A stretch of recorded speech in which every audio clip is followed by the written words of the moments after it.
etsahetseng a she papa le kae I right so the re teng papa ke khopela gore o re tlhalosetse gore he bena ba sala ba mo kra konokeng o etsahetseng. On that particular day, I think it was 8:20. I was coming from work. My former manager, Mr. Butimoyo, gave me a call and he broke the news to me. He said, Brati, Ben has been shot. And then house of Mrula Sani, Ulibile ko DC. But that's until Ojike ko DB, Mosekelemon. Where now Otola the first exit, Unka the second exit, then you'll see a lot of police cars there. That's where we found him. And abare ba le botsa ba re Beno o thuntshitswe na ile bona komana na ile boshiwa na ile montshana. Apparently, the incident could have happened between 6:30 and 7:30. Mind you, I just received a call at 8:04. And at that time, it would appear like it was like something I think 30 minutes ago. So na ke batla malume le re tlhalosetse gore lena incident la ya Bene ha le lebeletse e ka ba gore ke hijacked and then incidenteng like we etsahetseng go na le mo le reng dilo tse lone di ka lidela maphodisa gore ba tshware batho bao. And again ha ke bolla, so I just want to know gore go na le arrest sa lenyetseng. Okay, the initial impression that fitla mo sini, we felt maybe it was a robbery gone wrong. But now, as the events unfolded, we were shocked by the stoical behavior of the main girlfriend.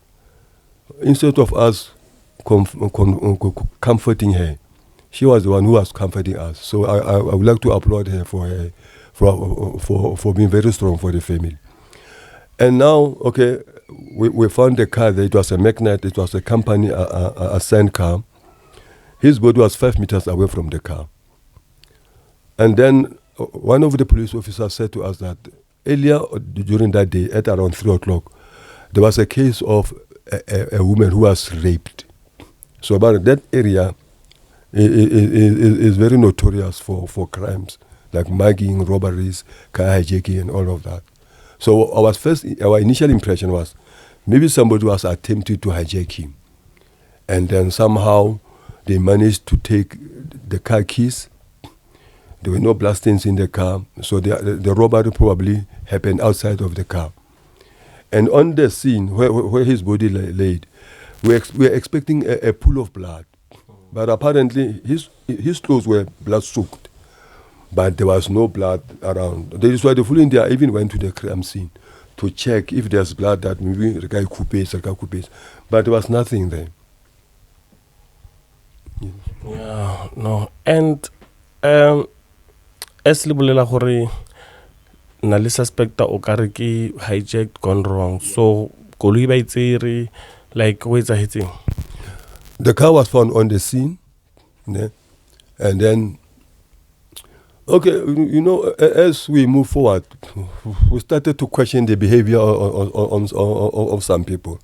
Firstly, somebody alleges that Ben was with someone. But okay, who saw him with that person? Okay, and when you look at his movements, it's something that we cannot establish because we don't have evidence of car track, we don't have evidence of phone records. But if he was with someone, who is that person? And the other thing that baffles the family is that Ben was in his short pants and a T-shirt and some clay-piece. So if, let's say, because the girlfriend alleges that Ben went there to perform some ritual. So at that place, you will find people of different religious denominations performing their rituals in the river because the river apparently is very clean. There's no sewage or contamination of sewage. But it doesn't make sense that on a typical Friday afternoon, a normal guy who normally drinks would perform a ritual at that particular time. Why didn't Ben wait for the following morning while he is sober? So we don't buy that story of Ben going there to do a ritual. So what we suspect, most probably there was an altercation with someone very close to him.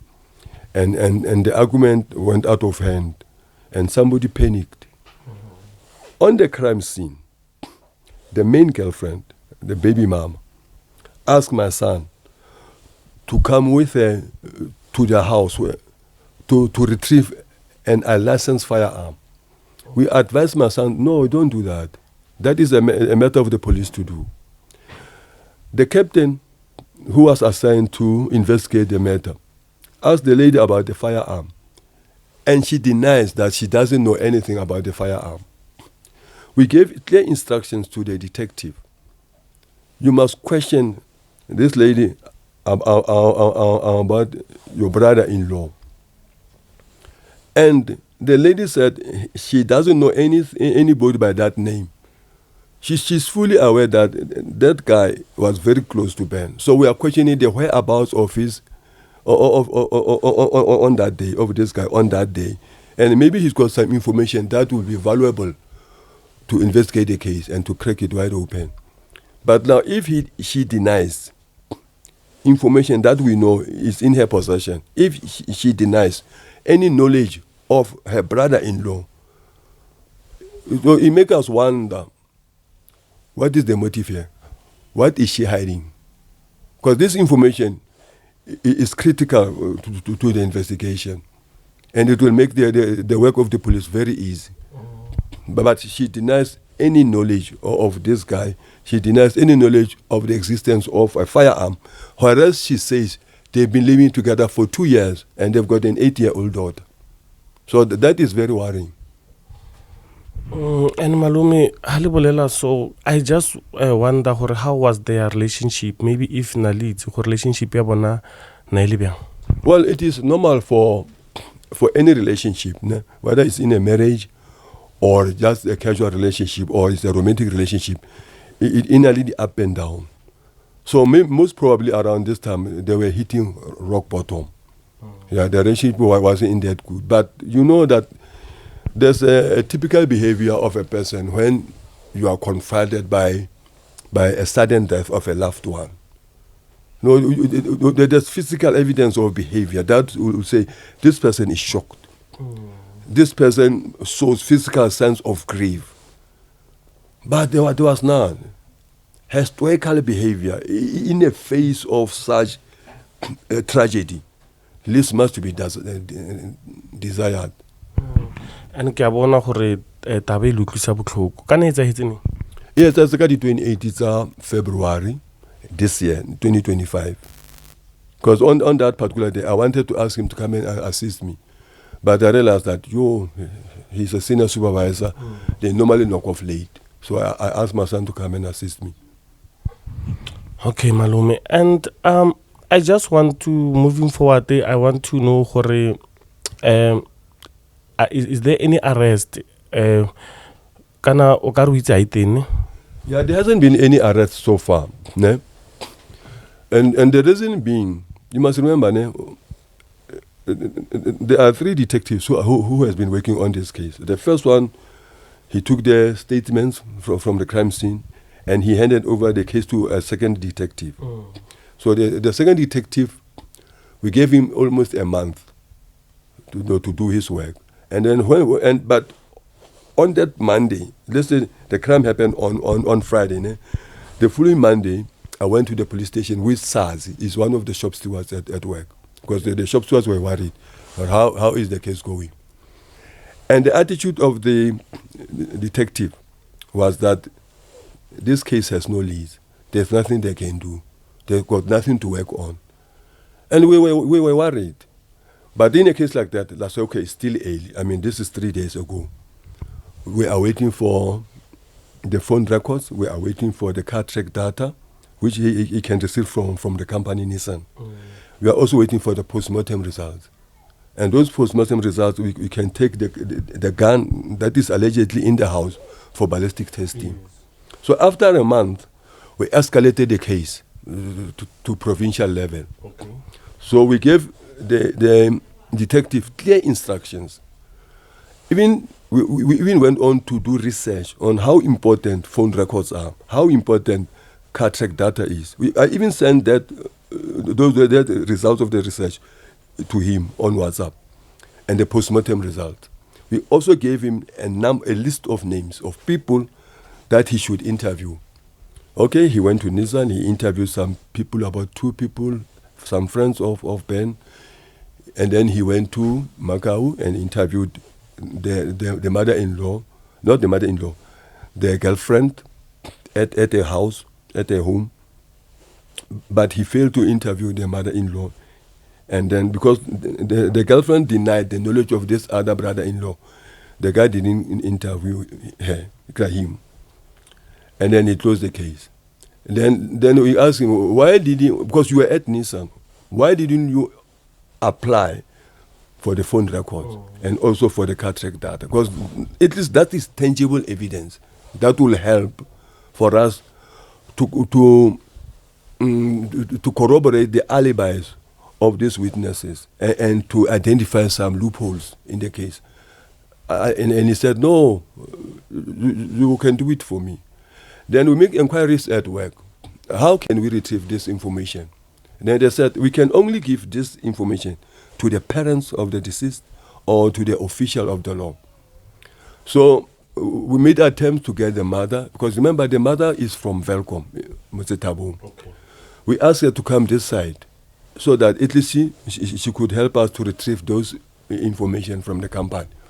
Because of multiple health issues, because of distance, because of age, she couldn't come this side. And we also didn't want to compromise her health.